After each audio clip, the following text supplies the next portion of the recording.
I had an incredible history with this house.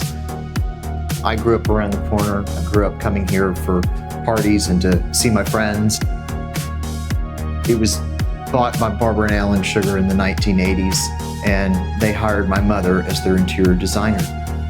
They moved out, sold it off to someone who lived here for about 10 years, and unfortunately the house fell into disrepair, and their daughter actually bought the house that she grew up in and hired me to pick up really where my mother left off. I put together this scrapbook of old clippings and things from the paper and actually came across this article in 1986, a feature in the newspaper about my mother redecorating this house for Barbara and Alan Sugar.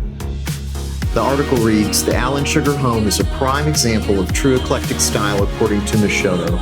Warm jewel tones, high antique French furniture, custom designed rugs and acrylic pieces. The interior wall and floor treatments continue the overall contemporary architectural style used to enhance the period of French furnishings." Okay, in the foyer, the theme is carried out with a massive abstract oil painting, intricately carved French mirror and console and mirrored walls. We really took accents of style and just kind of carried on with their tradition.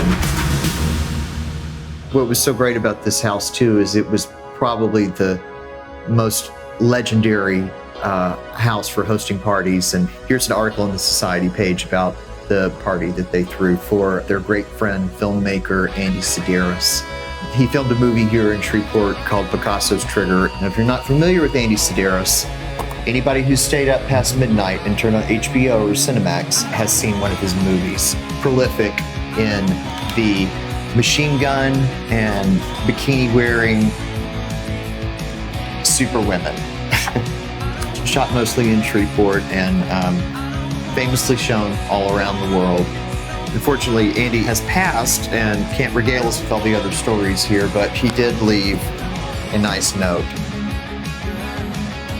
When Andy would premiere a new movie and they would do a premiere party here at the house, he would always bring guests you really never would believe. George Strait, Eddie Van Halen, Valerie Bertinelli, Paparita. So it was really quite something. We're working very hard to capture that energy and capture that spirit and continue to grow with it.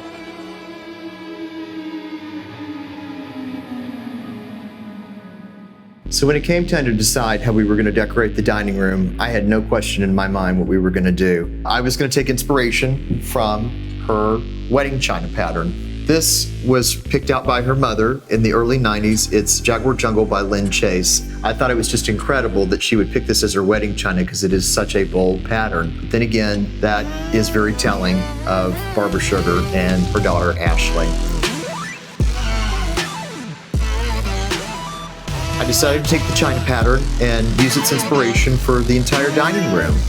It's the jungle wallpaper with the jaguars stalking through, the tropical birds perched about over the thresholds. The tortoiseshell wallpaper uses the paneling. And so we turn this dining room into our own personal jaguar jungle. Working on this house has brought back a lot of memories and helped me make a lot of new ones. It's been wonderful to reconnect with the house. We've got a little bit further to go, and I'm looking forward to continuing the process.